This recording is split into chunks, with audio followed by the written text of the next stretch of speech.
الصبح بدا من طلعته. حضرت انس بن مالک حدیث کے راوی، میری طرف دیکھیے گا، حضرت انس بن مالک حدیث کے راوی ہیں، توجہ کرنا۔ کہتے ہیں ایک بی بی حضور کے پاس آئی، اپنا علاقہ چھوڑ آئی، آ کے کھڑی ہوئی تو اس نے کہا حضور میں خاندان بھی چھوڑ آئی ہوں، سسرال بھی، میکا بھی، ننیال بھی، ددیال بھی، میں ہر ایک کو چھوڑ آئی ہوں، میں جائیداد والی تھی وہ بھی چھوڑ آئی ہوں، مال دولت بھی چھوڑ، ایک میرا بیٹا تھا جوان، وہ میں ساتھ لائی ہوں۔ سونیا یہ آپ کی نوکری کرے گا اور میں حضرت فاطمہ کی ڈیوٹی کروں گی، میں حضرت عائشہ کے برتن دھویا کروں گی، میں بھی نوکری کروں گی، حاضر ہیں۔ فرماتے ہیں رسول پاک نے بچہ اصحاب صفہ میں رکھ لیا، اصحاب صفہ میں، اور بی بی کو نبی پاک صلی اللہ علیہ وسلم نے عورتوں کے ساتھ متعین کیا۔ حضرت انس کہتے ہیں وہ نوجوان بڑا پیارا، بڑا میٹھا، بڑا دھیما، بڑا وفاشار، وہ سبق اچھی طرح یاد کرتا، وہ نماز دلچسپی سے پڑھتا، وہ حضور کی باتوں کو غور سے سنتا، وہ رسیلا، وہ سنجیدہ، وہ کم گو، وہ میٹھا، وہ پیارا۔ کہتے ہیں بڑی دلکشا طبیعت، اس کی مقناطیسی سی شخصیت، طبیعت کھنچی چلی جائے اس کی طرف، بڑا حسین و جمیل وہ نوجوان۔ اس ماں بیٹے کے تذکرے ہونے لگے کہ بڑی جائیدادیں چھوڑ کے آئے، بڑے مال والے، انہوں نے بڑی قربانی دی ہے، ہر رشتہ ناتا توڑ کے رب رسول سے یارانہ لگایا ہے، اللہ بڑا بے نیاز ہے۔ وہ بچہ بیمار ہو گیا، شدید علیل ہوا۔ حضرت انس بن مالک فرماتے ہیں ہم قریب جا کے بیٹھے تیمارداری کرنے تو اتنا علیل ہوا کہ اس کا وجود کانپنے لگا۔ کہتے ہیں کچھ ہی دیر گزری تو اس نے کلمہ پڑھا، روح پرواز کر گئی، روح پرواز کر گئی، سننا روح پرواز کر گئی۔ کہتے ہیں نبی پاک صلی اللہ علیہ وسلم کو بلایا، حضور آئے تو آنکھوں میں آنسو۔ نبی پاک صلی اللہ علیہ وسلم نے سر پہ ہاتھ پھیرا اور پہلے حضور نے جملے ارشاد فرمایا تم غسل دو، کفن دو، میں خود اس کا جنازہ پڑھاؤں گا۔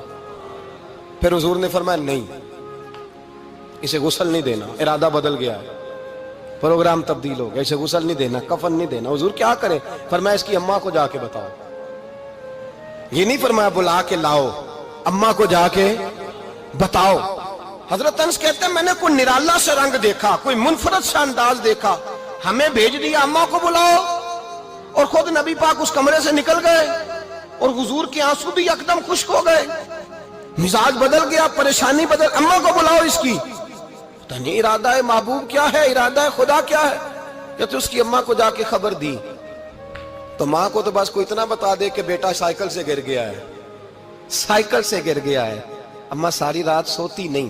ایک شاعر نے کہا تھا ایک مدت ہوئی میری ماں نہیں سوئی، میں نے ایک رات کہا تھا مجھے ڈر لگتا ہے، ایک رات کہا تھا مجھے ڈر لگتا ہے۔ یہ اپنے اپنے رنگ ہوتے ہیں، اپنا اپنا انداز ہوتا ہے۔ رمضان شریف کا مہینہ آتا تو میری اماں جی کہاں گری کا تیل منگاتی، چیزیں منگاتی، اور پھر زبردستی میں منع کرتا کہ اماں جی نہیں، یہ آپ کیا کر رہی ہیں، میں تو تیل ویسے بھی ذرا کم استعمال کرتا ہوں، تو رگڑ رگڑ کے، اور نہیں کتابیں بڑی موٹی ہیں، فلاں چیز بڑی موٹی، اس کا رنگ تھوڑا نرالا ہے۔ اور یہ جو ماں کا رنگ ہے نا، اس جیسا رنگ دوسرا ملتا بھی کوئی نہیں دنیا میں۔ یہ اپنی مثال آپ ہی ہے۔ اماں کو کہا تیرا بیٹا، اماں ذرا دوڑی، گری، پھر اٹھی، پھر گری، پھر اٹھی، پھر گری، روتی ہوئی آئی۔ کہتے ہیں پیچھے وہ روئی، لیکن جب بیٹے کی میت کے قریب آئی تو اب نہیں روئی۔ کہتے ہیں ہمارے چہروں پہ نظر دے ڈالی اور کہنے لگی تمہارا کلاس فیلو فوت ہو گیا ہے، واقعی چلا گیا ہے؟ کہاں پردہ کر، واقعی کہاں؟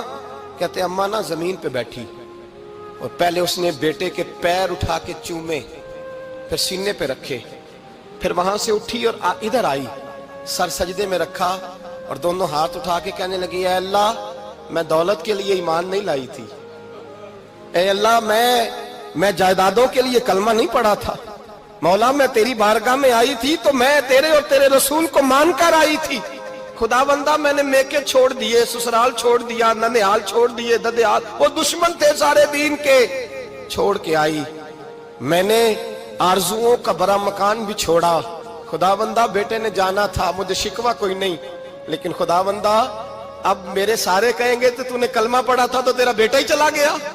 اے اللہ کی اگر تو نے دل مسلم کی دل جوئی نہیں، تانا دیں گے بت کے مسلم کا خدا کوئی نہیں۔ اے اللہ میرا یقین کہتا ہے کہ اگر تو مارنے پہ قادر ہے تو تو زندگی دینے پہ بھی قادر ہے۔ خدا بندہ